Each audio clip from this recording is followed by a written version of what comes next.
Boa noite.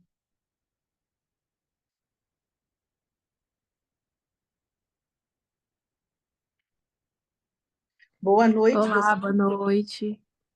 Sim, Vocês sim. me veem? Por Boa enquanto, eu não noite, sim. vejo ninguém na sala. Boa noite. Boa noite. Boa noite. Em primeiro lugar, eu peço mil desculpas. Eu tive um problema técnico aqui no meu escritório. Estou com problemas, estava com problemas para entrar, agora que eu consegui. Então, nós podemos começar? Podemos. Já está com um pouco de atraso, então vamos começar.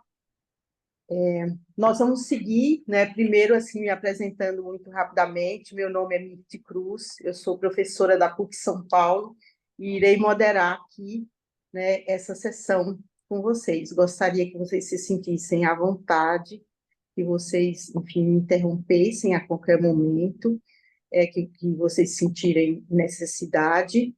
E qualquer dúvida, eu estou por aqui. Nós vamos ter cada apresentação 15 minutos.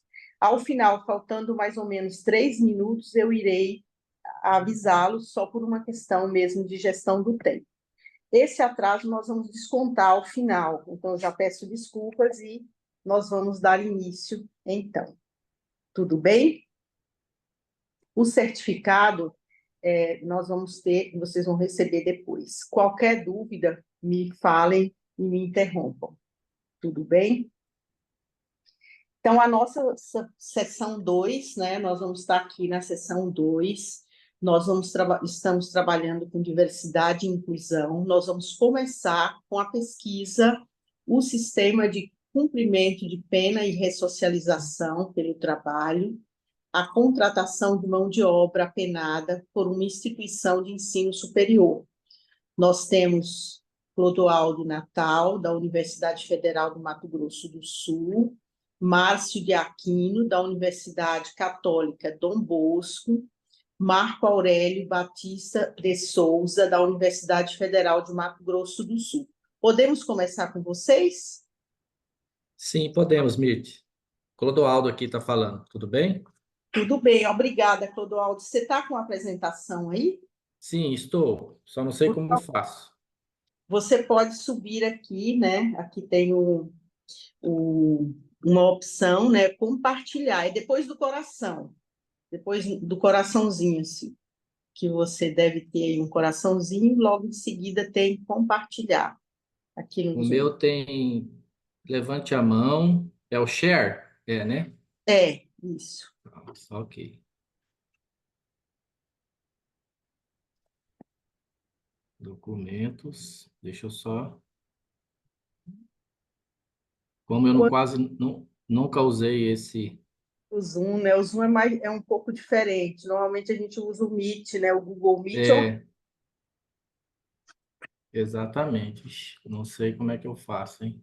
Desculpa interromper, Mirth, vou tentar ajudar. Clodoaldo, Oi, pode falar. aperta o share, aí vai aparecer algumas telas lá em cima. Aí você vai aparecer lá, tela 1, lá no seu canto esquerdo lá em cima, tela 1. Aí você clica nela, aí vai aparecer a sua tela para nós. Aí você coloca no seu PowerPoint. Tela 1. É, É screen, isso? né? Tem que ver como é que vai estar escrito, se vai estar escrito em português ou em inglês, né? Dependendo. A versão. Hum. É aí no canto esquerdo você fala, É o né? primeiro quadrado no seu canto esquerdo, assim, tem vários quadradinhos, é o primeiro quadrado. Se não me engano, deve ser o quadrado que está aparecendo você, inclusive. Né? Porque você, como você está na tela, é o quadrado que está aparecendo você. Isso. Aí Isso. agora é só você abrir seu PowerPoint que ele vai abrir aqui. Tá ok. Quero ver aqui, peraí. Isso.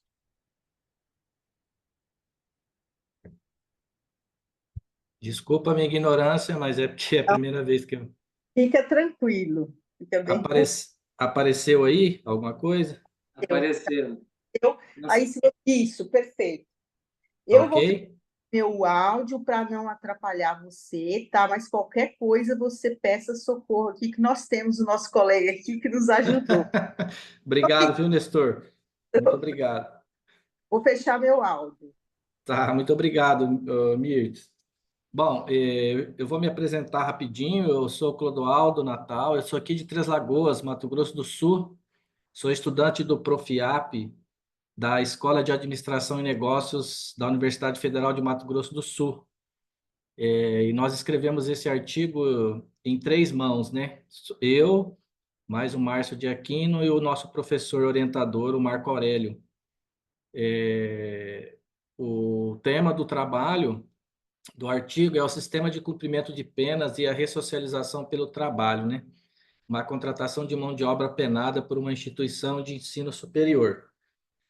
Bem rapidinho, eu vou falar por que esse trabalho, esse artigo surgiu. Eu fui coordenador administrativo aqui do campus de Três Lagoas por 3 anos e 7 meses, e na época nós sentimos uma necessidade muito grande de mão de obra, principalmente para serviços diversos, gerenciais, de conservação, manutenção, pequenos reparos, movimentação de mobiliário. E isso nós fazíamos, nós mesmos, servidores, fazíamos esse tipo de trabalho e acabávamos de deixar o nosso trabalho administrativo para poder fazer esses trabalhos mais operacionais. E aí então surgiu a ideia de isso já ocorre aqui em Três Lagoas e já ocorre em outras cidades. A Unicamp, por exemplo, já usa da mão de obra penada para serviços desde 2009, se eu não me engano, né? Aqui em Três Lagoas, a Prefeitura Municipal contrata a mão de obra penada. Então, de posse desse conhecimento, a gente foi atrás, né? Procurou saber como fazer para contratar essa mão de obra, quais são os caminhos que a gente teria que percorrer para fechar um contrato e começar a trabalhar com os apenados do regime semiaberto aqui no campus de Três Lagoas. A Universidade Federal de Mato Grosso do Sul, ela tem mais de 9 unidades, e a cidade universitária fica na cidade de Campo Grande, que é a capital do Mato Grosso do Sul. Então, lá, por ser um campus bem maior, que é o maior das nossas unidades, se eu não me engano, são 40 apenados que a Universidade Federal, no campus de Campo Grande, trabalha. E aqui em Três Lagoas, que é uma unidade da UFMS, é um campus do interior, nós, a princípio, começamos com a contratação de 5, a previsão de 5 contratações, mas aí a contratação é de acordo com a demanda. Então, só para situar vocês a ideia desse artigo, por que surgiu. E esse processo de contratação de mão de obra, a gente mesmo que escreveu aqui, né? Do administrativo. Eu participei, o Márcio de Aquino participou. Então, nós que fizemos lá o projeto técnico, fizemos o mapa de risco, todo aquele processo de contratação pública que a legislação exige. Nós começamos ali, estudo técnico preliminar, essas coisas. Bom, a área de conhecimento, de acordo com a tabela CAPES, né, é Ciências Sociais Aplicadas, a grande área de conhecimento é Administração Pública. Objetivos das OES da ONU, né, que são os 17 objetivos, a gente trabalhou com o objetivo número 8, que é proporcionar trabalho decente e crescimento econômico. Beleza? Vou passar aqui, vocês me falam. Passou aí, né? Ok, beleza, obrigado. Bom, vou falar rapidinho um resumo do nosso trabalho, né? A ideia principal foi estimular uma discussão sobre a lei de execução penal e a ressocialização pelo trabalho, né? A ideia inicial foi essa. Então, a gente começa o artigo fazendo uma explanação sobre o regime prisional, o sistema de cumprimento de pena. Ali a gente fala dos regimes fechados, o aberto e o semiaberto, dando maior enfoque para o regime semiaberto, que é o que permite que os apenados saiam desse regime, trabalhem durante o dia e depois eles retornam para a colônia penal para poderem dormir. Eles dormem na colônia penal ou colônia industrial, saem para o trabalho e depois eles retornam. Aqui em Três Lagoas, o horário deles eles saem às 6 horas da manhã, eles entram aqui no campus às 7 horas da manhã, trabalham até às 11, eles têm 2 horas de almoço, depois eles retornam às 13 e às 17 eles terminam o expediente. E aí, então, eles têm que se apresentar, se eu não me engano, às 18h30 na colônia penal para serem recolhidos. Bom, aí a gente tentou destacar ao campus aqui de Três Lagoas, porque é o segundo maior campus da UFMS. Então, a nossa estrutura é quase 175 mil metros quadrados, 75 mil metros quadrados de obra de construção, né? Obra construída. Então, é uma infinidade de salas de aula, anfiteatros, laboratórios, né? Corredores, a área externa, que é um pátio muito grande, né? Tem que fazer a conservação e a manutenção desses espaços.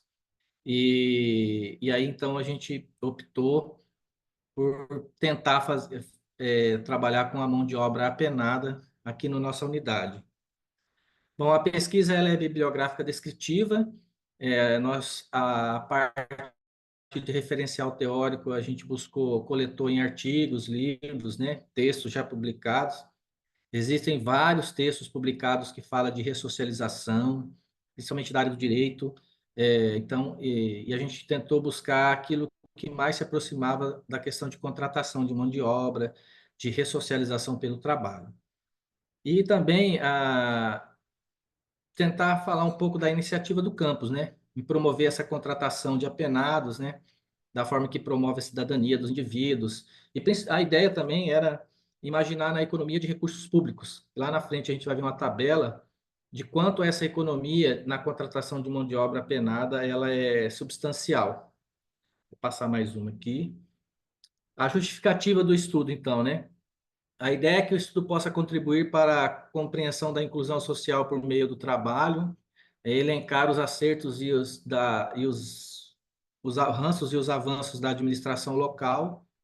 E espera-se que os resultados dessa reflexão elas incentivem, né, que o nosso estudo alcance outros órgãos que possua autonomia administrativa para trabalhar na contratação de mão de obra, tentar ressocializar os apenados pelo trabalho e principalmente primando pelo ambiente, né? O ambiente educacional, a psicologia fala isso, né? Que o ambiente muda, o ambiente ele interfere na postura, no posicionamento. Nós temos vários relatos aqui alguns relatos, né? Não vários, de reeducandos que mudaram a mentalidade porque caminham num campo educacional, pessoas estudando, né? Correndo atrás do seu futuro. E aí a pessoa para e olha e fala, pô, o que que eu estou fazendo aqui, né?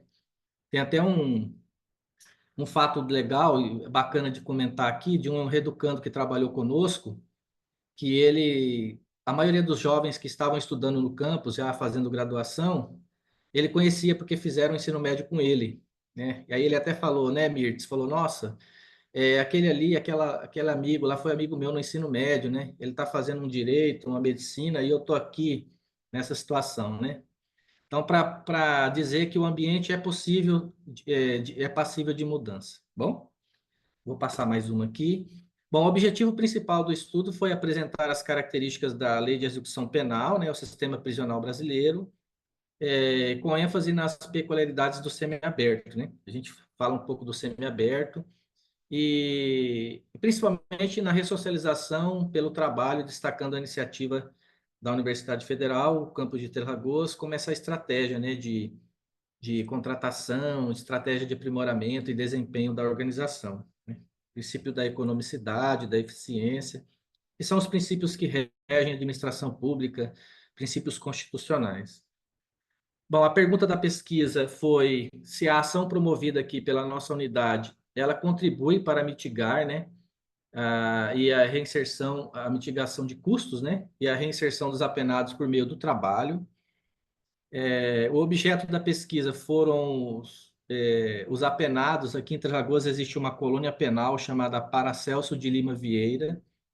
É uma colônia de regime semiaberto e os sujeitos são os que trabalham, os que fazem parte desse regime na colônia penal Paracelso de Lima Vieira Jesus. Aqui em Três Lagoas existem 3 presídios. Esse que é o semiaberto, né, o Paracelso de Lima, tem um regime de segurança média e um presídio feminino, tá? Vou passar mais um aqui. O artigo ele foi estruturado em 6 sessões. A sessão 1 foi a introdução. Na sessão 2 a gente faz os aportes teóricos, né? Faz a referencial teórico para a lupa, né? Que vai guiar, que guiou o nosso trabalho. Na seção 3, a gente fala um pouco dos procedimentos metodológicos. Na discussão 4, na seção 4, a gente discute e analisa os dados, né? Seção 5 conclui, a 6 e a 7 a gente finaliza o corpo descritivo do trabalho.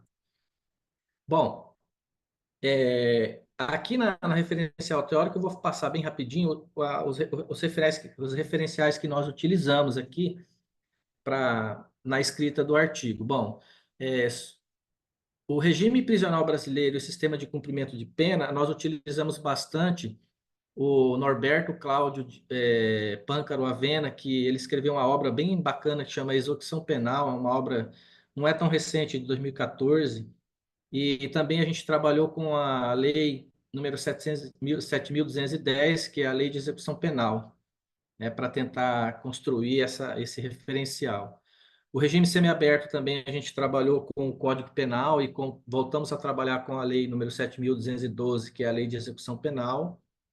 E se a gente for olhar, né, o nosso Código Penal é muito antigo, né, 1940, né? Essa Thaís Schiavinato Eberlin é excelente a obra dela, ela é uma estudante da Unicamp, que ela tratou sobre a reinserção dos apenados pela educação, mas ela tem um capítulo que fala sobre o trabalho, é bem bacana, é um pouquinho antigo, 2005, o trabalho dela, é uma tese, mas é bem legal de ler, parece que é bastante atual. Quando você começa a ler, parece que as coisas vêm à tona, né? E aí a gente usou também o Leão Rodrigues, que fala sobre o investimento no regime semiaberto e como forma de redução da reincidência criminal. Ele trata da questão do regime semiaberto para tentar atender e mitigar a reinserção, a oferta de trabalho. É um texto bem bacana também.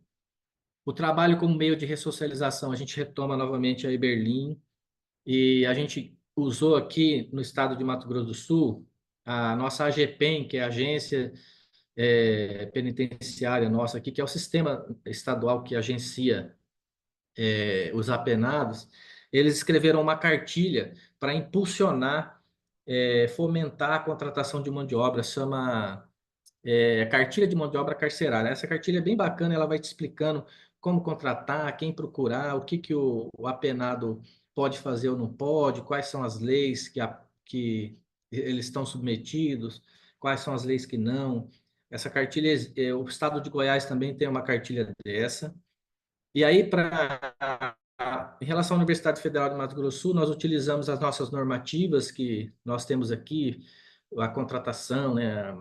Essa estudante eu conheço, que é a Michele Oliveira do Espírito Santo, ela escreve bem sobre o nosso próprio campus, ela historicizou, situou o campus, é bem bacana. As vantagens da utilização de mão de obra carcerária, a gente trabalha também, principalmente o princípio da economicidade. A gente usou o trabalho da Bertocini, do Lima, que fala sobre a responsabilidade social e da empresa. Paulo Soares, que é o princípio constitucional da economicidade, e o clássico, né, que é o Eli Lopes Meireles, direito administrativo brasileiro, foi usado. E o contrato e a forma de contratação, a gente tenta falar como esse contrato foi construído e regido aqui no campus.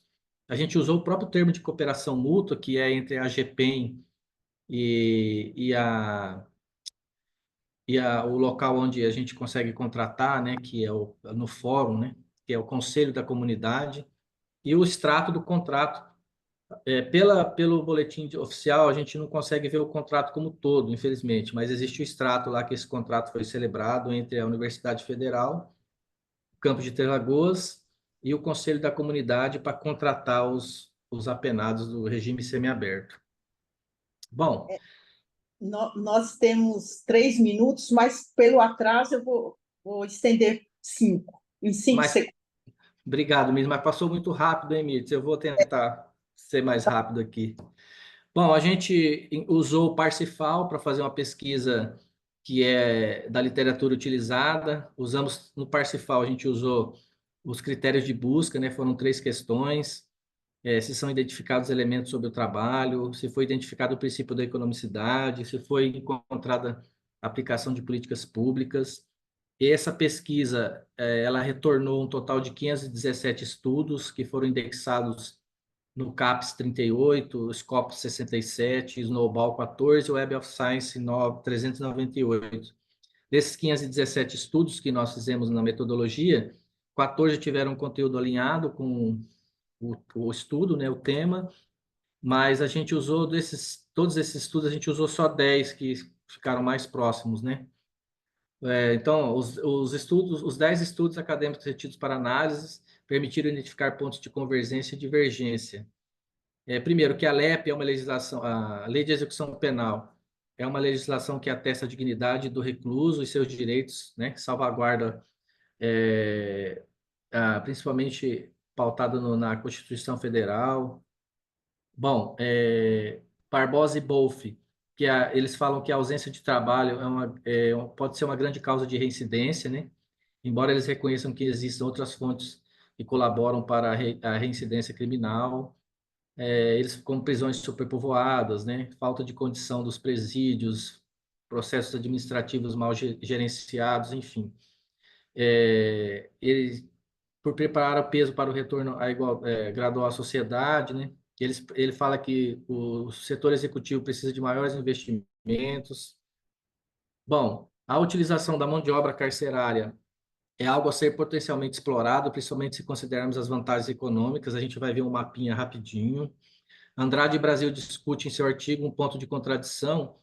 A gente chegou numa contradição que essas duas autoras aqui, Andrade e Brasil, elas falam que tem que tomar cuidado, porque o preso ele não é submetido à CLT, né? Ele não é submetido às regras da CLT, a próprio Código Penal, a LEP, a Lei de Execução Penal, fala que ele pode receber até menos que um salário mínimo.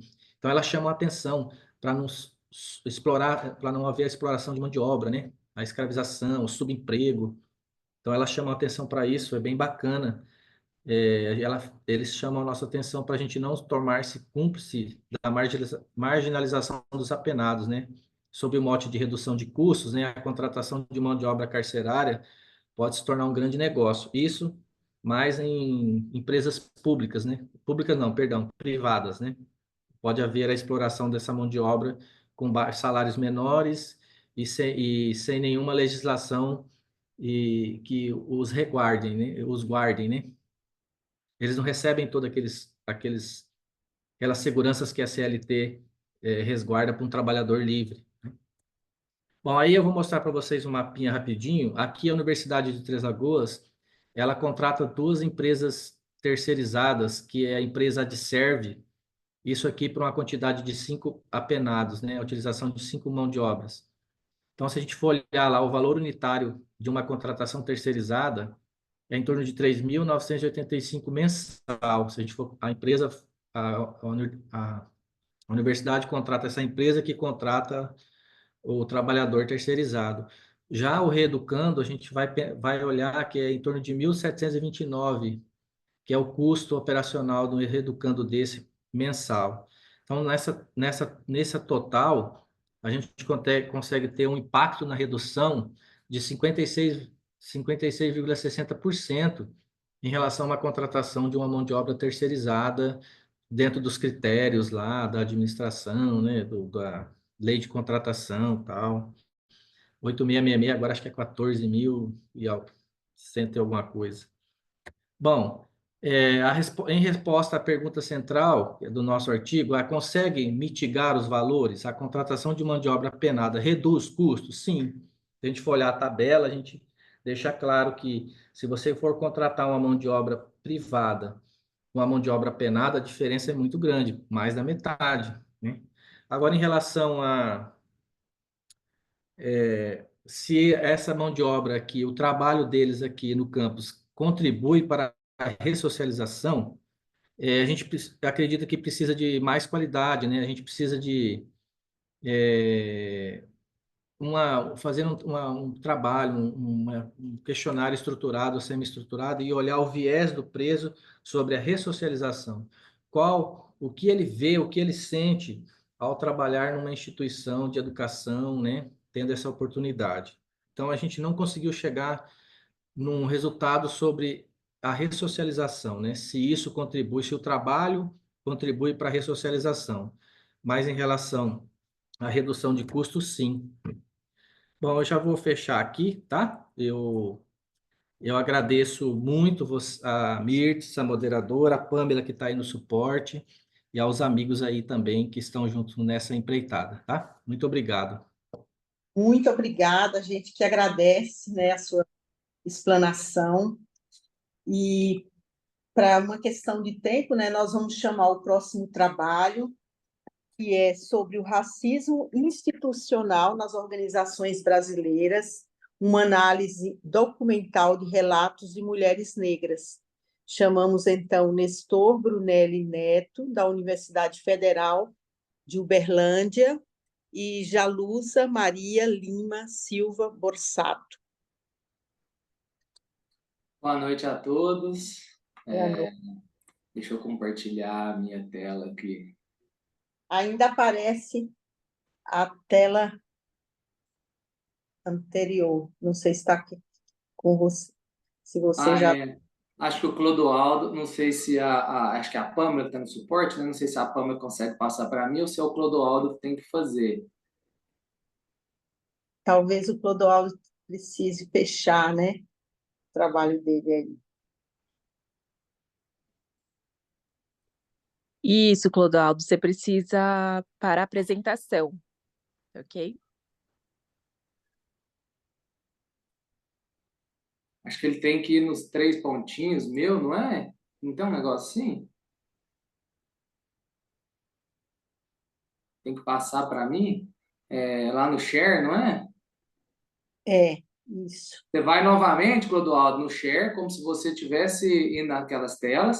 Aí acho que do seu lado direito vai ter os nomes de quem está participando. Aí você tem que ir no meu nome, clicar nos 3 pontinhos, e aí tem um local. Nossa, não me lembro o nome.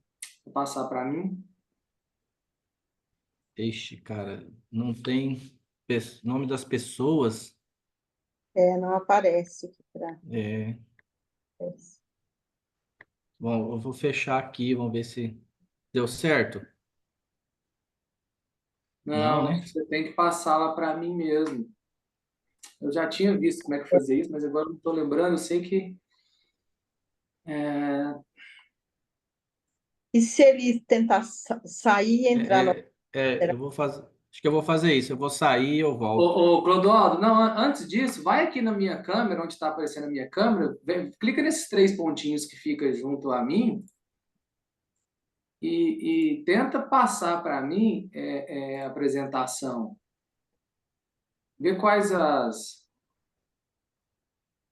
opções vão aparecer. No mais, você fala? Não, onde tem onde eu estou aparecendo aqui na minha tela, Ah, aqui, tá, entendi. quadradinho, tem 3 pontinhos azul. Aparece chat e PIN. Só esses dois? Só esses dois. Não, acho Não, que não.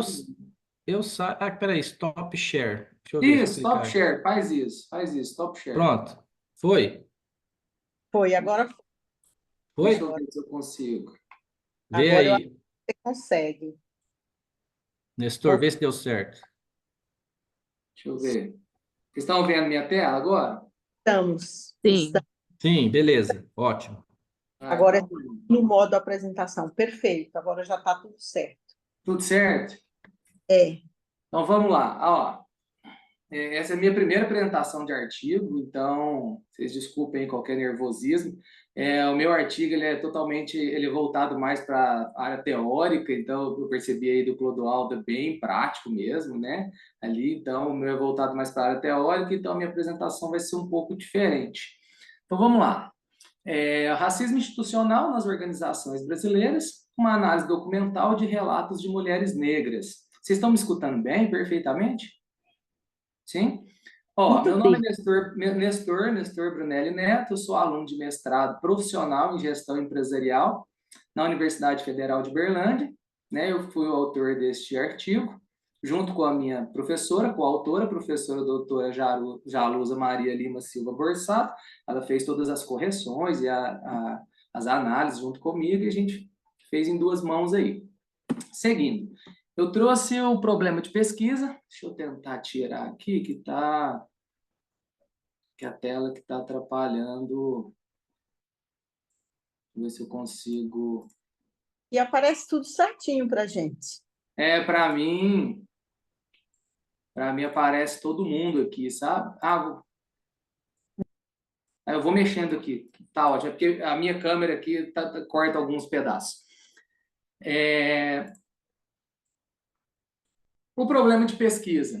Problema de pesquisa. Como o racismo institucional afeta as oportunidades e a inclusão de negros nas organizações brasileiras. Esse é o problema de pesquisa que a gente abordou neste artigo. O objetivo principal é analisar as práticas organizacionais, né? Se as práticas das instituições elas perpetuam ou mitigam o racismo institucional, né? Se elas vamos olhar também as oportunidades de crescimento ou estagnação no emprego percebido por mulheres negras devido à sua raça, certo? Nós vamos destacar aqui os sentimentos de pertencimento ou de discriminação dessas mulheres junto às instituições ao qual elas trabalham. Eu vou fazer uma introdução aqui com um referencial teórico. Eu acho importante trazer aqui o tema abordado e também a teoria utilizada. Então, eu vou fazer uma breve explanação aqui sobre isso, só para contextualizar sobre esses três pontos do artigo. Eu vou falar agora sobre o racismo e a teoria institucional. O racismo institucional nada mais é que o racismo estrutural dentro das empresas. Certo? Nós temos um racismo estrutural aí no Brasil enraizado historicamente, desde o período colonial, ali, né, perpetuando mesmo após a abolição da escravatura de 1888. Aí eu trago aqui Almeida, que é o Silvio Almeida, nosso querido ministro, né, dos Direitos Humanos. Ele, em 2018, então, Almeida, em 2018, classifica que o racismo estrutural é uma decorrência da estrutura da sociedade que normaliza e concebe como verdade padrões e regras baseadas em princípios discriminatórios de raça. Almeida enfatiza que o racismo é parte de um processo social, histórico e político, né, que elabora mecanismos para que pessoas ou grupos sejam discriminados de maneira sistemática. Ou seja, é um processo social, histórico, como foi colocado aqui, né, desde lá da abolição da escravatura, nós temos aí um processo que não foi mitigado ainda, e é uma maneira, é um sistema, né, é uma forma sistematizada. Trazendo o racismo institucional para vocês, Rex, em 1987, ele traz que racismo institucional refere-se a políticas institucionais que, mesmo sem o suporte da teoria racista de intenção, ou seja, mesmo sem termos a intenção de sermos racistas, nós produzimos desigualdade em membros de diferentes categorias raciais, entendeu? Então, nós temos isso, uma diferente categoria para branco, para negro, pardos, índios. Nós vamos falar aqui no artigo apenas de mulheres negras, mas a gente sabe que tem essas diferenças para diversas etnias e raças aí. Eu trouxe aqui uma pesquisa, né, a PNAD contínua, que falou em 2022, ela divulgou através do IBGE, que o rendimento médio dos trabalhadores brancos é de R$ 3.099. O rendimento médio, né, tudo médio, dos trabalhadores pretos, 1.764. E dos trabalhadores pardos, 1.814. Ou seja, os brancos, em média, né, os trabalhadores brancos, em média, ganham 75,7% a mais do que pretos e 70,8% a mais do que os pardos. Né? Isso já é um dado bem, né, impactante no nosso país. Na teoria da institucionalização, eu peguei as maiores referências, né, que é Meyer Howland e Hall, né, e também tem Dimar de Paulo, né, que eu não coloquei aqui, mas citamos vários, citei vários ali no artigo. Eles trazem que a perspectiva da teoria institucional sugere que as práticas organizacionais são profundamente enraizadas, entendeu? Então, assim, elas se repetem, elas estão enraizadas. Dentro da teoria da institucionalização, da teoria institucional, nós temos o isomorfismo, né? O isomorfismo nada mais é que as empresas, elas copiando umas às outras quando elas se inserem no mercado. Então, nós temos ali uma prática organizacional de racismo enraizada, historicamente enraizada, e acaba que todas as instituições aderem por causa desse isomorfismo, né? Então, meio que institucionalizou essa prática. Aí eu trouxe aqui que o Tauber e Zucker argumentam que a institucionalização das práticas ela acontece em 3 fases, ou aconteceram, né, já que nós estamos colocando que ela já está institucionalizada, então ela aconteceu em 3 fases, que é a habitualização, certo? Porque o que acontece? A partir do momento que se tem um problema ou uma situação, se habitua em novas práticas. Você tem um novo problema, uma nova situação, você vai criar uma prática e vai se habituar a ela. Depois vem a objetivação, que é essa prática, ela vem sendo repetida, então é percebida como a única forma correta de agir. E depois vem a sedimentação, que as práticas são sempre mantidas e institucionalizadas, mesmo sem uma comprovação de eficiência. Então, essa é a teoria institucional, é você institucionalizar essas práticas. Vou passar bem rapidamente aqui com a metodologia, né, que é uma pesquisa qualitativa e documental, com uma abordagem descritiva, focada na compreensão e experiência de mulheres negras em empresas brasileiras. Foi retirado de dados secundários de algumas pesquisas, né, principalmente de uma pesquisa chamada Mulheres Negras no Mercado de Trabalho.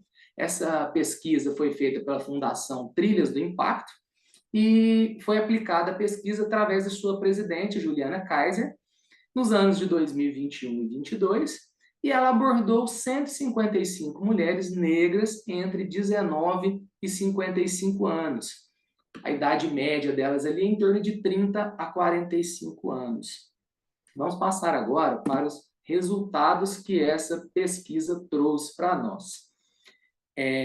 Foram feitas perguntas fechadas, né? Idade, grau de escolaridade, que é o que nós vamos ver agora, e se elas relataram racismo, se sim ou se não, né? Que é uma pergunta binária, sim ou não. Então, dentro das perguntas fechadas, a gente tem que 50,3% possuem nível superior e pós-graduação ou especialização. 13,5% dessas mulheres relataram mestrado ou doutorado, elas possuem mestrado ou doutorado. E 24,5% possuem ensino superior completo. Por que eu trouxe esses dados? Porque é muito importante olhar o grau de escolaridade, porque ele atenua ainda mais o racismo quando tem o grau de escolaridade, né? A gente vê que é um nível da teoria institucional, ela se aplica mesmo aqui no Brasil. E 86% dessas mulheres entrevistadas relataram que sim, que perceberam racismo onde elas trabalham. Vivências próprias, né? Elas respondem por elas. Depois foram feitas foi aberto um espaço para relatos. E depois da tabulação e tudo feito, uma análise, relatou que 70% das mulheres relataram a necessidade de justificar a escolha do seu estilo capilar. Seja esse estilo Black Power, seja uma lace, seja alisado, sempre tinha uma pergunta, por que o seu estilo capilar e tudo mais. Então, isso para mim já é uma forma, caracteriza uma forma de racismo ali. 68% relatam que já terem sido confundidos com funcionárias da limpeza. Aquela coisa, você pega um cafezinho e tudo mais, né? E 50% relataram que a cor da pele e o local da residência foram questionados nas entrevistas de emprego, né? Além de 50% também relatar uma diferença na entrevista online e presencial. A partir do momento que elas mostram a sua aparência, isso faziam diferença ali na hora da entrevista, né? Foi também aberto um espaço para vivências empíricas, né? Trazer ali as suas vivências empíricas, e eu vou trazer 3 aqui bem simplificado para a gente, só para ter noção. Uma coordenadora de área relatou que seu líder constantemente pedia que ela arrumasse o espaço de trabalho após reuniões. Acabava uma reunião, todo mundo estava indo embora. Não, você poderia arrumar aqui o espaço para nós, por favor? Então, ela percebia, e ela relatou também que ela demorou muito tempo para compreender esse fato como racismo, certo? E também foi relatado que mulheres em cargos de coordenação e gerência, isso é muito importante, né? A coordenação e gerência, ou seja, não é qualquer cargo, é um cargo acima, assim por dizer, descobriram que colegas brancos desempenhando a mesma função recebiam salários maiores, né? E as empresas justificavam criando novos cargos. Não, aquele ganha mais, aquela pessoa ganha mais por conta que o cargo não é o mesmo e tudo mais. E outra coisa também significativa foi que houveram relatos de falta de percepção de representatividade em cargos superiores, ou seja, ela não se sentia, essas mulheres não se sentiam representadas por outras mulheres ou até homens negros em cargos superiores, ou seja, elas não viam ali uma perspectiva de crescimento, já que não havia essa representatividade. Nestor, nós vamos mais 3 minutos. Sim, vou concluir, vai dar certinho o tempo. Então, assim, trazendo algumas conclusões, os dados apresentados indicam que, apesar das qualificações acadêmicas e profissionais, as mulheres negras continuam a enfrentar barreiras significativas que impedem seu pleno desenvolvimento profissional e pessoal.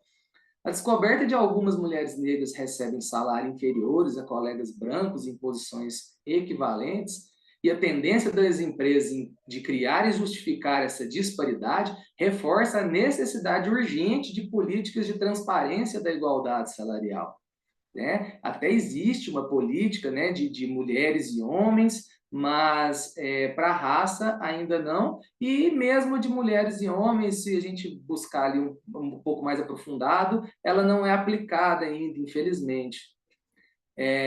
O estudo desafia o mito da democracia racial, demonstrando que o racismo está enraizado em todas as camadas sociais, em todas as camadas profissionais, e mostrando que a teoria institucional segue presente até hoje.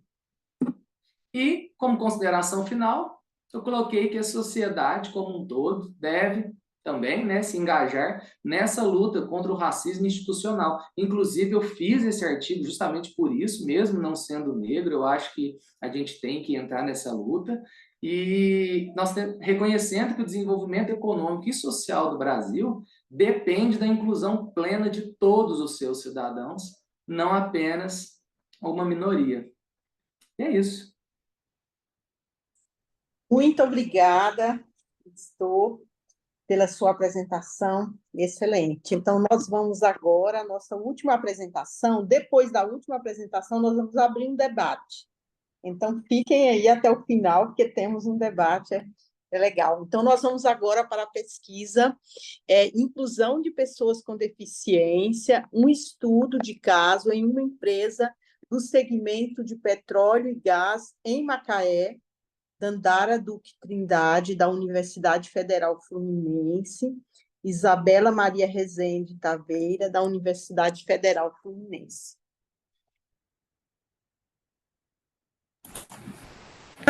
Vou compartilhar a apresentação, vou começando me apresentando. A Isabela não pôde estar presente hoje, então eu sou a Dandara. Acho que eu já estou compartilhando a minha tela. Já sim, Dandara. Maravilha.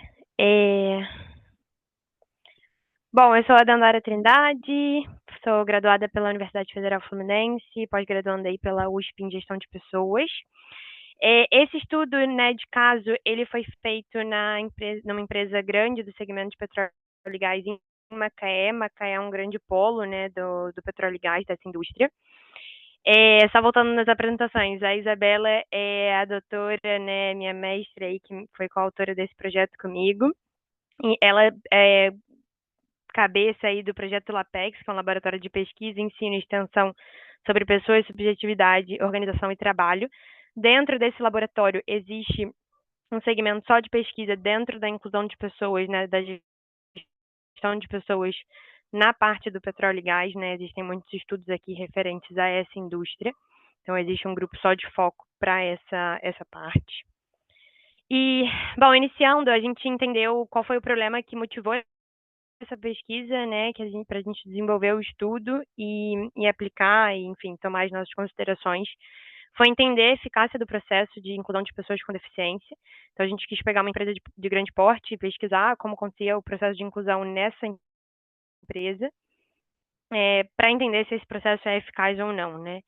Então, o objetivo geral também é verificar a eficácia, e os específicos foi analisar a inclusão, como essa inclusão acontecia, e também descrever a percepção da pessoa com deficiência sobre o seu próprio processo, inclusive, né, de inclusão. Dentro dessa pesquisa, para iniciar aí, né, até de acordo com o artigo que foi publicado, alguns conceitos importantes que fazem link com a nossa fundamentação teórica, né? Conceitos importantes: pessoas com deficiência, inclusão, gestão de pessoas, diversidade. Fundamentação teórica está faltando o número 1 aí, mas basicamente é conceituando a pessoa com deficiência e a inclusão, e os desafios da inclusão de pessoas com deficiência no mercado de trabalho, né? Primeiro, tentando conceituar a pessoa com deficiência, assim, até pelo IBGE, pelas pesquisas que a gente consegue encontrar, é ainda um termo que está em evolução, né? O IBGE, por exemplo, para caracterizar uma pessoa com deficiência e para gerar o censo, né, de quantas pessoas a gente tem no Brasil, de como é que está o mercado de trabalho em relação à inclusão, normalmente as perguntas são assim, você sente dificuldade grande, média, pequena para se locomover? Você sente dificuldade para enxergar? Então, a gente está sempre relacionando com algum tipo de dificuldade para uma ação que a gente diria cotidiana, né? Mas é importante destacar que por muito tempo a gente falou pessoa portadora de deficiência, né? Como se a deficiência fosse algo que pudesse portar. Ainda é um conceito que fica muito às margens e fica muito subentendido como uma grande dificuldade ou como algo que minorize essa pessoa ou que impossibilite essa pessoa de alguma atividade. E, na verdade, apenas uma característica e um ponto, né, que essa pessoa talvez tenha alguma dificuldade em uma ação cotidiana, mas não que a impossibilite. Então, a gente ainda tem muito a desmitificar sobre a pessoa com deficiência, né, que não é uma pessoa incapaz, não é uma pessoa que tem que ser excluída das atividades, não é uma pessoa mais difícil de se lidar. Então, todo esse conceito da pessoa com deficiência, ele vem, né, se atualizando e se desenvolvendo. Sobre inclusão, quando a gente pensa em mercado de trabalho, pessoas com deficiência, né, eu que sou da área de gestão de pessoas, eu acho que a gente ainda está muito no verbo inserir. A gente ainda tenta inserir essas pessoas no mercado de trabalho, nas grandes corporações, pequenas e médias, mas a gente não está de fato incluindo elas, né? Então, inserir, e aí a gente tem as ações afirmativas, a gente tem as políticas. Inserir, eu acho que a gente até tem caminhado, né, de maneira progressiva aí para um ambiente mais que tenha mais diversidade. Mas isso não garante que estamos incluindo essas pessoas, que essas pessoas entram nas companhias, nas organizações e se sentem parte, né? Então, a inclusão é outro processo, é quando a pessoa se sente parte e inclusa dentro daquele grupo.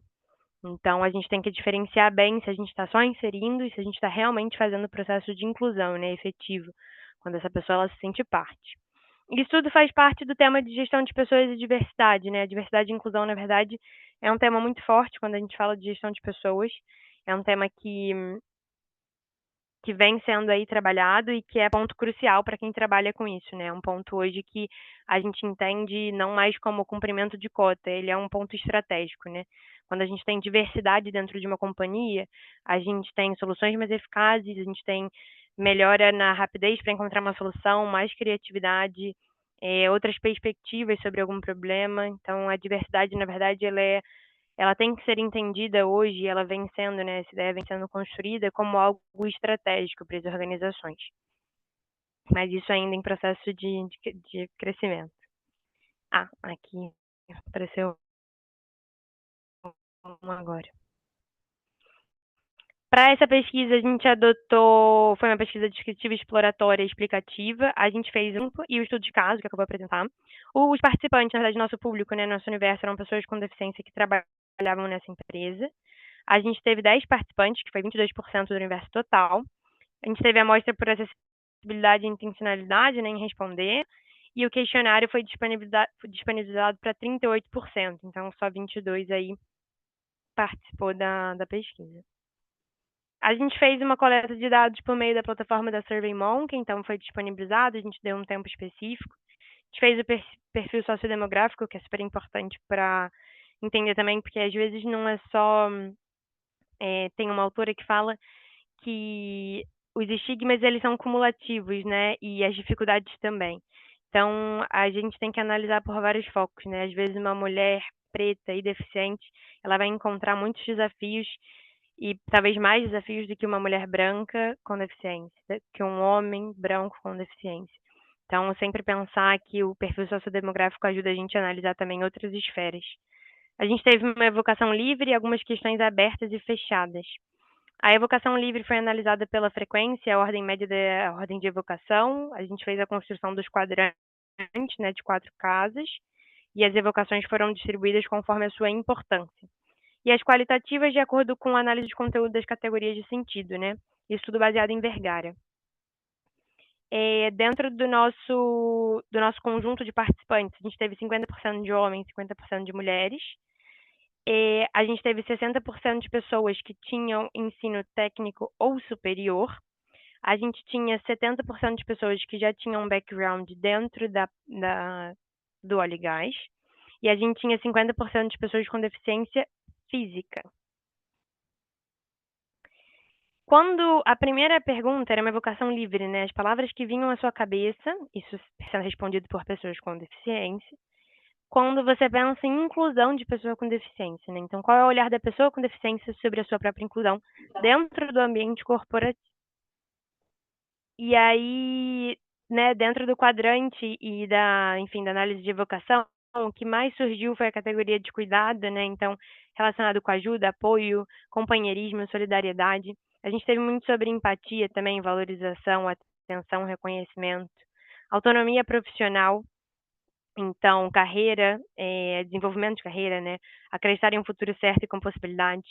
Oportunidade foi uma palavra que surgiu muito. Os desafios também, dificuldade e limitações. Diversidade, né? Equidade, igualdade, capacitação e justiça. Justiça foi o que apareceu no sentido de direito, de dignidade e legitimidade. Então, é importante analisar numa fundo, né, no meio corporativo, que a gente só inserir, então colocar essas pessoas em cargos dentro da companhia já é o processo de inclusão. Eu já estou incluindo. E, na verdade, incluir é tudo isso que está nesse quadro, né? É muito mais do que dar uma oportunidade de emprego, é fazer com que essa pessoa aí tenha a oportunidade, mas também se sinta cuidada, se sinta valorizada, sinta que existe uma carreira pensada para ela, sinta que ela é competente, né?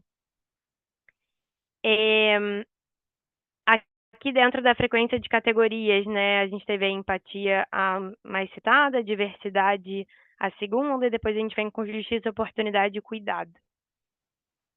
Capacitação e desafios foi o que menos tiveram, né, evocação. Então, eu acho bacana que desafio não foi uma coisa que surge muito, né, a cabeça dessas pessoas. Então, os desafios, eles ficam para trás, né? A inclusão é muito mais sobre as coisas positivas do que as dificuldades, né, as barreiras que a gente encontra. Então, isso também é importante da gente levar em conta. A gente fez o diagrama do quadrante, enfim, continuando aí sobre o eixo vertical são os valores com mais frequência, né, e o horizontal, os que tiveram menores médias. A gente forma esse quadrante. E aí, a gente fez algumas perguntas para a construção do processo de inclusão, porque quando a gente fala de gestão de pessoas, tem o recrutamento e seleção, que é onde começa tudo. Hoje a gente tem visto muito recrutamento e seleção afirmativos, somente para mulheres, somente para pretos, somente para pessoas com deficiência. Então, a gente já tem visto uma tendência do mercado em relação a recrutamento e seleção mais afirmativos, né, buscando mais inclusão.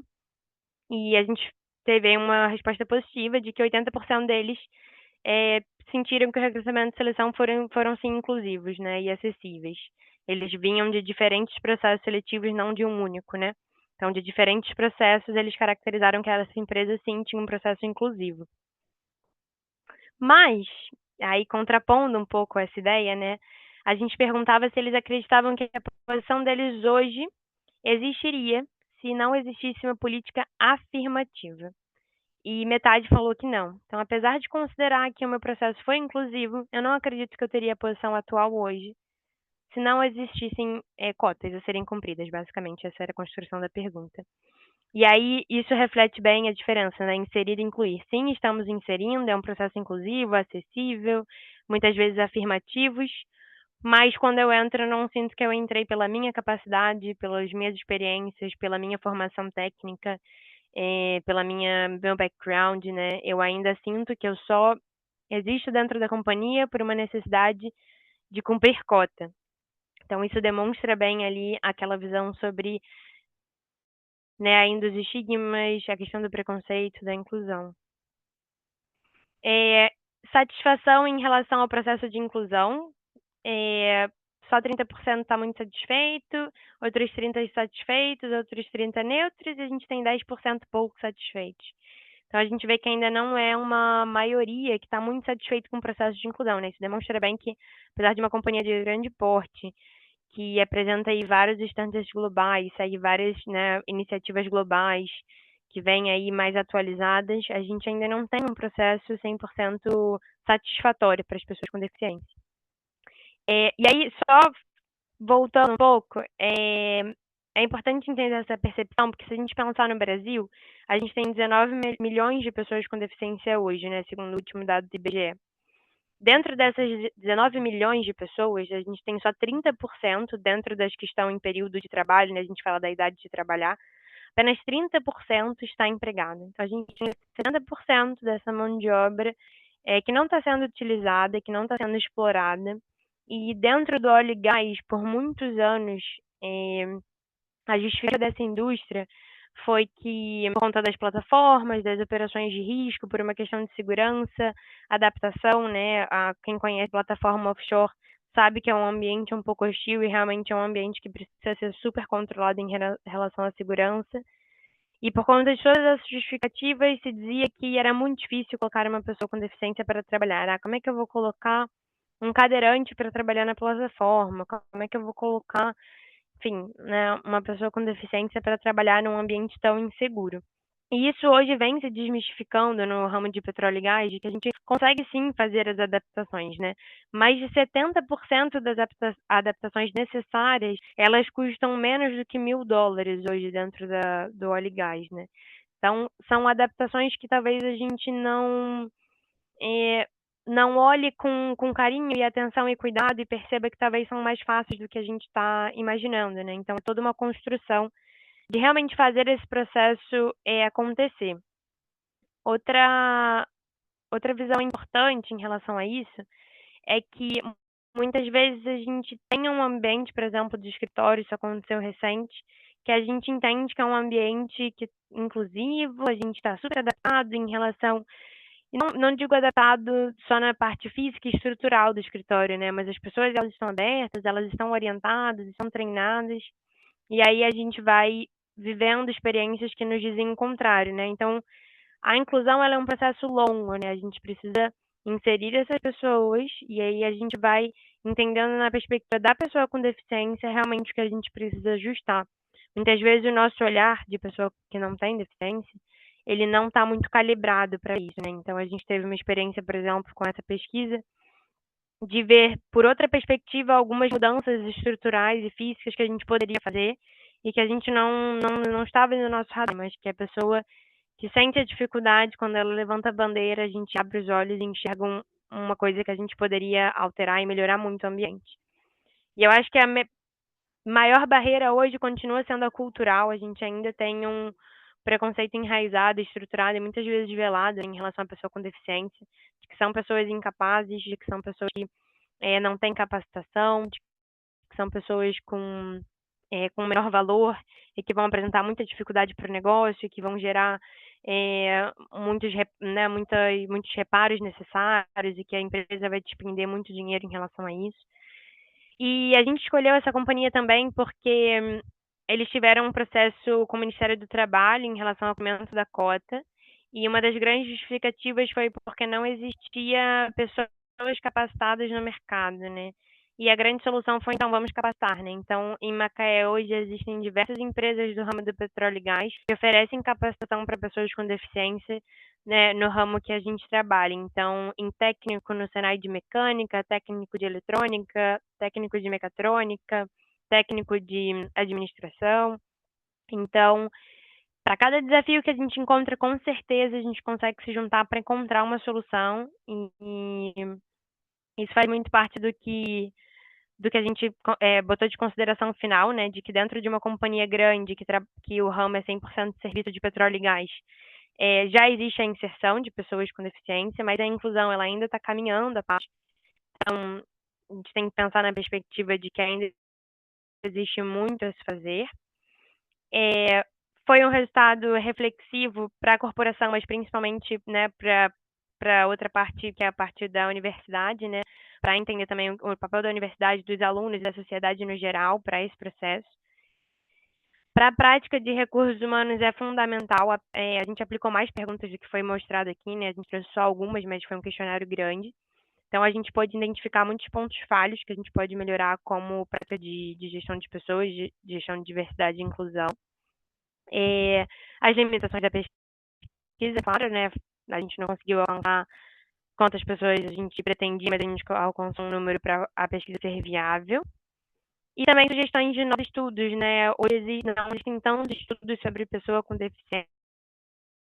Raríssimos estudos sobre pessoas com deficiência dentro do ramo de óleo e gás, que ainda é um ramo que cresce muito no Brasil, as operações ainda estão em alta, ainda é um ramo muito lucrativo, então ainda são organizações grandes e com alto valor de mercado, e que com certeza poderiam estar fazendo mais diferença na sociedade, né? Então, buscar aí novas pessoas interessadas em pesquisar isso, com certeza foi um ponto importante, e que estimulasse a buscar mais informações, né?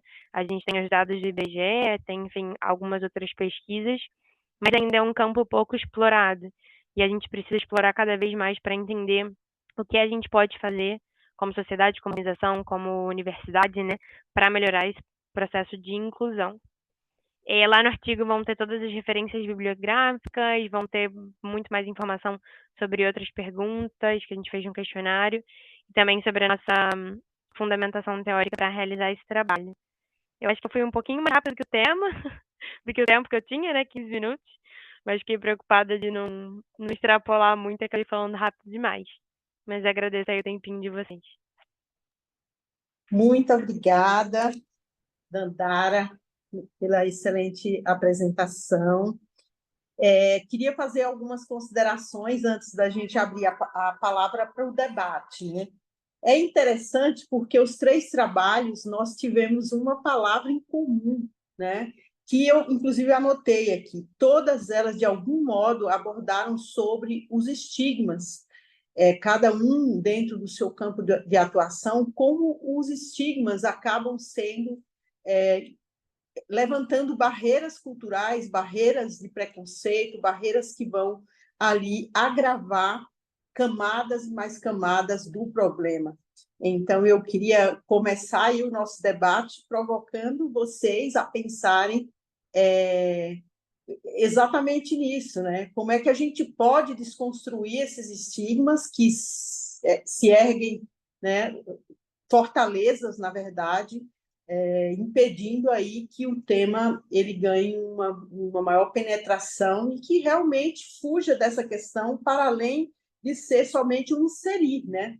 O inserir a mulher preta, o inserir a pessoa em sistema prisional, enfim, a pessoa PCD, etc. Então, eu queria aí abrir a palavra para que a gente pudesse pensar nas 3 temáticas. Vocês podem levantar questões um para o outro, enfim, deixar vocês livres aí para uma reflexão dentro daquilo que o trabalho do outro suscitou em você, o que dialogou, o que conversou. Então, é mais nesse sentido. Alguém gostaria de ter a palavra? Eu só queria fazer uma observação, né, dentro do que a senhora acabou de colocar. A Dandara trouxe no trabalho dela, né, as respostas ali de inclusão e depois de se aquelas pessoas realmente queriam incluir ou não, né, e deu uma diferença na resposta. E o que eu acho é o seguinte, o que eu acredito é o seguinte, que envolve, acho que todos os 3 trabalhos aí, eu acho que o importante é fazer, são as políticas, as políticas públicas, eu acho que o importante é continuar sendo feito. Eu acho que o ideal, isso é uma particularidade minha, eu acho que o ideal não seria ter cota, mas para não ter cota nós precisávamos de uma educação de base, nós precisávamos de muita coisa. Então, nós não estamos falando do ideal, nós estamos falando do necessário. Então, eu sou totalmente a favor das cotas, justamente por conta disso, porque nós ainda não temos a condição de igualdade para todos, né? Então, eu sou totalmente a favor, justamente para isso, para aí falando um pouco da teoria da institucionalização, para institucionalizar isso também, né? Não ficar só institucionalizado o racismo, as coisas ruins, né? A gente institucionalizar as coisas boas e trazer um lado cultural, né? Para que essas pessoas não sejam inseridas, né? E sim sejam parte de um todo. Muito obrigada. Temos alguém que gostaria de fazer alguma questão específica para um dos expositores? Boa noite, eu sou o Márcio. Oi, Gostaria de inicialmente pedir desculpa pela... Meu pró-reitor me chamou bem na hora que eu precisava ingressar na sala e o Clodoaldo, meu amigo, apresentou o nosso artigo, tenho certeza que muito brilhantemente. Mas, assim, o que me chamou a atenção, eu peguei toda a apresentação da Dandara, os desafios são iguais, né? É sempre a dificuldade para o que é aquilo, né? Aqui eu sou muito entusiasta eu trabalho numa universidade, como a mesma universidade que o Clodovo trabalha. Somos de campos diferentes, né? Eu estou na sede, ele está em um campus.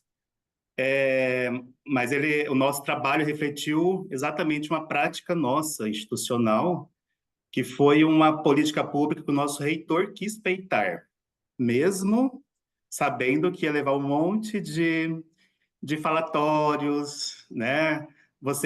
Eu cheguei a escutar assim, vocês vão colocar preso, entendeu? E de alta hierarquia institucional. E assim eu falei, não é isso. A gente precisa parar com essa questão de achar que todo mundo e não dar oportunidade às pessoas. Pode ser que a gente não vai conseguir sucesso em tentar reeducar, pode ser. Mas vamos tentar?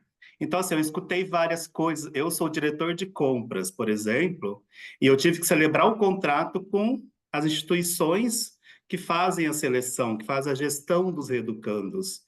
Então, eu briguei muito para esse contrato sair, assim, porque eu percebia que vir e mexe tinha uma dificuldade, alguém colocava uma dificuldade, e eu falei, não, vai sair esse contrato.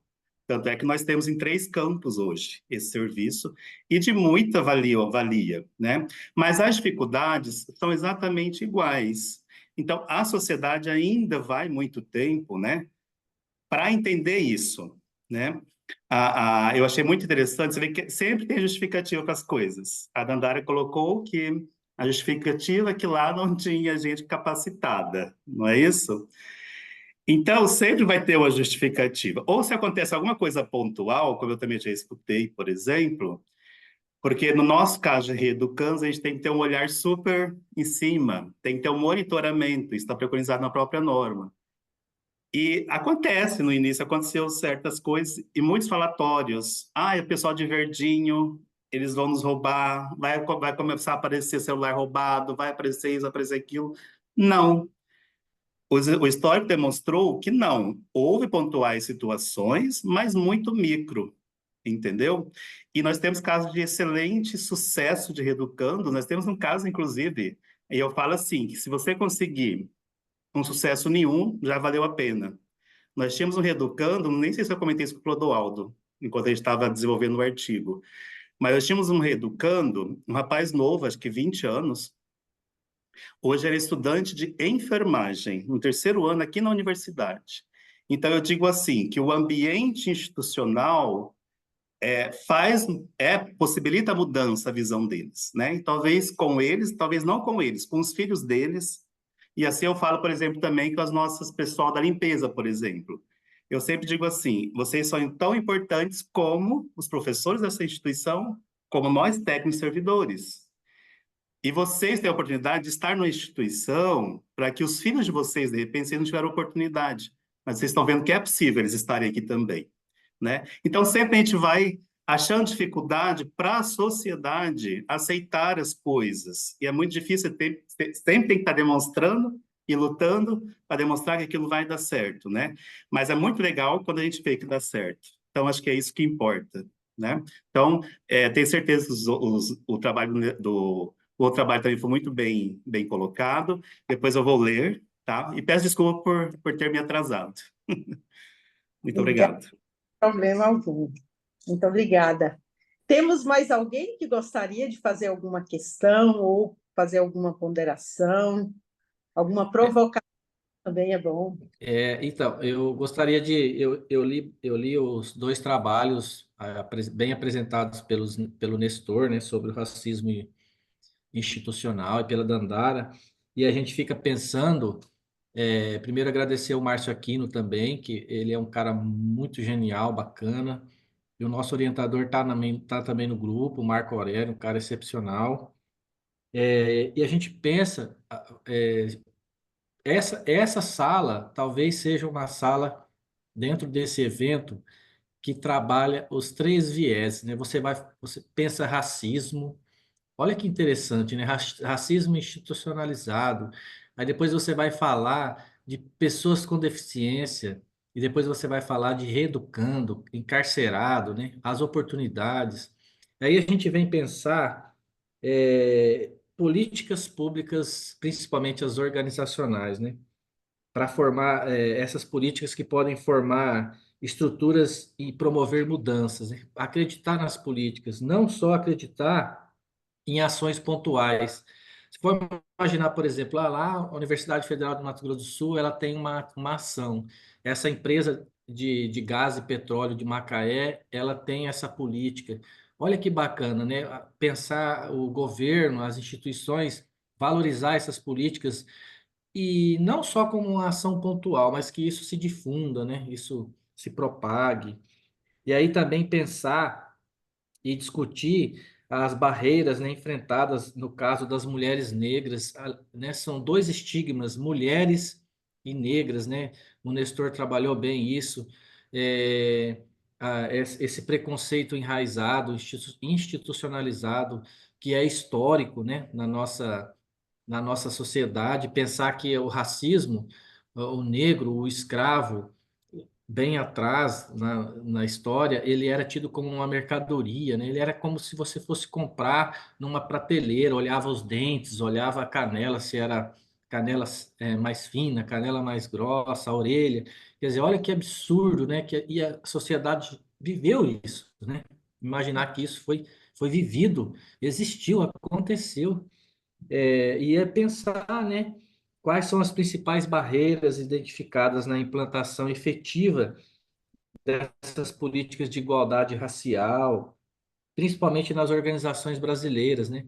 No caso do Nestor, no nosso caso, no caso da Dandara, e como essas empresas, né, tanto privadas como públicas, elas podem adotar práticas mais inclusivas e mais transformadoras.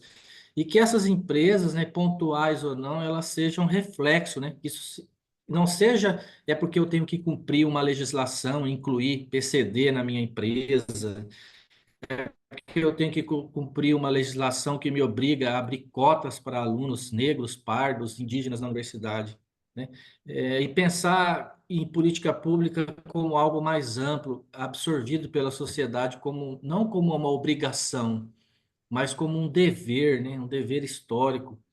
E interessante também pensar eu fiz umas anotações aqui. As pessoas com para Dandara. Dandara tem uma professora, ela é muito top, cara. Ela chama Maria Tereza Egler Mantoan. Ela escreve sobre PCD, inclusão social na área da educação. Não tem nada a ver com a sua área de trabalho. Mas os textos dessa mulher são impressionantes. Ela é uma professora pedagoga da Unicamp, muito conhecida, tem vários artigos. Você lê o artigo dela, como ela defende, né, a inclusão do PCD de uma forma assim, de uma forma natural, branda. A pessoa com deficiência, ela só é deficiente porque ela encontra uma barreira, né? Ou uma barreira física, ou uma barreira atitudinal, de preconceito, ou uma outra barreira qualquer que seja. Enquanto a sociedade não absorver essas barreiras, né, diluir, mitigar, ou, sei lá, acabar, a pessoa ainda vai se sentir com deficiência, né? Porque existem as barreiras, elas estão lá. E a pessoa ela só é deficiente porque tem a barreira que impede. E ela escreve na área da educação, a Maria Tereza Egler, ela é fantástica. Os textos dela são assim bem poéticos, mas extremamente científicos, de cunho científico. E pensar, né, o Dandara, o texto que vocês escreveram, né, que explorar essa percepção de autenticidade nas políticas inclusivas, né? Olha lá, a empresa, ela tem X trabalhadores que foram incluídos, né, integralizados dentro das atividades da indústria. E examinar essas políticas de gestão de recursos humanos para além só do cumprimento das cotas, mas também para promover uma inclusão eficiente, né, bastante significativa. E o outro ponto assim que eu achei interessante é uma palavra que chama interseccionalidade, que significa, é uma palavra da sociologia, né? Interseccionalidade é um conceito sociológico preocupado com as interações e marcadores sociais nas vidas das minorias, né? É interessante essa palavra talvez aparecer no nosso texto também, né? Nos nossos textos, tratar um pouco desse assunto e pensar que essa interseccionalidade, como raça, gênero, né? Pessoa com experiência de inclusão ou não, no mercado de trabalho e essas estratégias, como essas estratégias podem ser adotadas para abordar essas múltiplas dimensões de discriminação, né? No nosso caso, a gente vê o próprio Márcio de Aquino falou, né? É o marginal, ele vai trazer risco para o ambiente onde nós estamos inseridos, né? E aí a gente depara na questão da ética da pessoa, de olhar de uma forma discriminatória, em pensar o portador de deficiência, a pessoa com deficiência, né? Portador não, a pessoa com deficiência, e pensar ela e entender de forma natural, sem um olhar indiferente, e pensar as mulheres negras, né, lá do trabalho do Nestor, que foi muito bom, né? Pensar elas integralizadas numa sociedade, sem ser confundida com a senhorinha do café, da faxina, né? Que é um absurdo isso, né? Cá entre nós, né? Mas assim, ó, essa eu gostaria de agradecer a Mirtz, eu acho que eu não olhei o seu histórico, Mirtz, a sua biografia, mas eu acredito que você deva fazer alguns trabalhos voltados para essa questão da integralização, da inserção social, né, do respeito ao próximo. Essa talvez seja a sala que vai, assim, tocar nesse assunto de forma bem realista, né, bem autêntica, mas também de uma forma mais humana, né? É, Parabéns para todo mundo aí. feliz porque assim eu não podia estar em outra sala que não fosse essa. Essa realmente assim eu cuidei com muito carinho, apesar de eu ter esse problema técnico, porque a minha internet caiu aqui justamente no horário aí, por isso que eu estou até no celular. Então, realmente, assim, são temas, são pesquisas muito bem cuidadas, muito respeitosas, com a preocupação em uma nomenclatura, em trabalhar ali com todo um letramento, né? Um letramento racial, um letramento social e uma sensibilidade enorme. Então, eu sinto-me honrada, e sim, né? A minha biografia, ela passa, a biografia e a bibliografia passa por toda né, todo o histórico, né? Por exemplo, o PCD, eu venho trabalhando com a questão PCD desde 2001, né? Um tema aí, é um dos mais antigos que eu trabalho, a questão racial que me acompanha desde que eu, né, entro então na graduação no final dos anos 80. Então, são temáticas que me são muito caras, né? Ou a inserção da pessoa, né?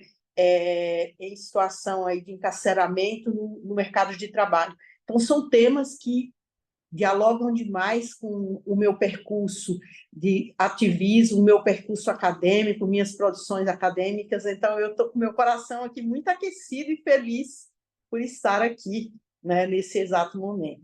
Então, só tenho a agradecer, gente, pedir desculpas mais uma vez e dizer para vocês que eu estou à disposição depois, né, caso alguém queira entrar em contato, eu estou aqui, né? Eu fico aqui em São Paulo, mas a gente tem a tecnologia para estreitar a comunicação.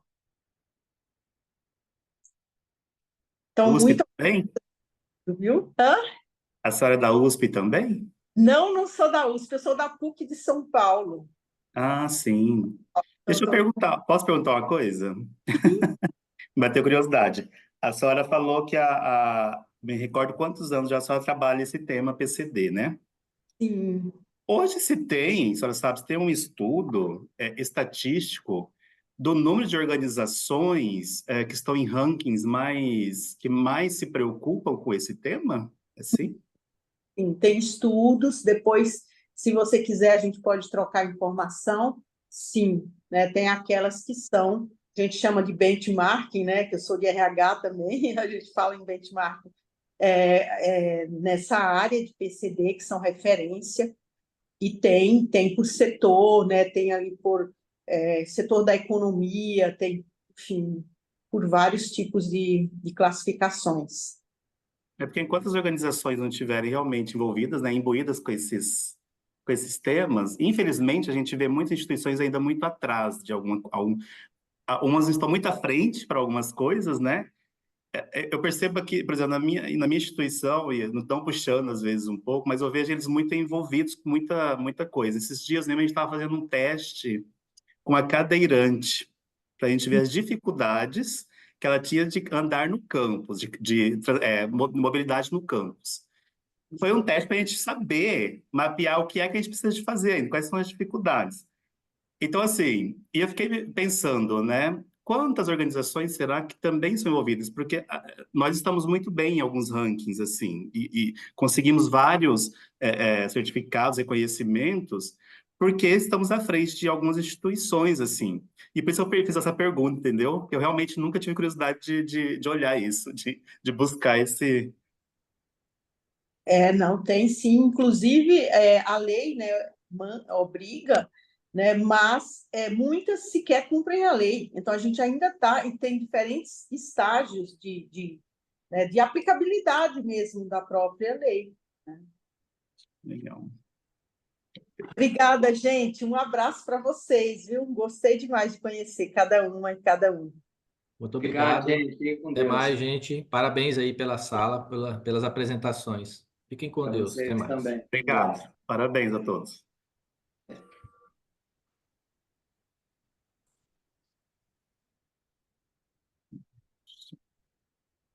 Vamos ver Vou como dar é uma que para sai. nós aqui. Ô, Como que Márcio, sai? então, essa plataforma a gente não conhece, né? Cara, e eu me atrapalhei, o cara veio, e eu esqueci do horário. E depois não consegui entrar, cara. Eu falei, mas que Então, coisa. para mim Onde que apresentar sai? aqui, rapaz, que sufoco. Ainda bem que o Nestor ajudou, socorreu. Vamos dar um jeito de sair aqui. Até mais. É. E a Pamela também, né? Acho que ela deve ter ajudado bem. A Pamela socorreu aqui. Gente, lá em Aqui, ó. cima tem uma tecla sair em vermelho. Em cima. Nossa, desculpa, viu, Pamela, mas eu Oi? não. Imagina. Ah, a ignorância.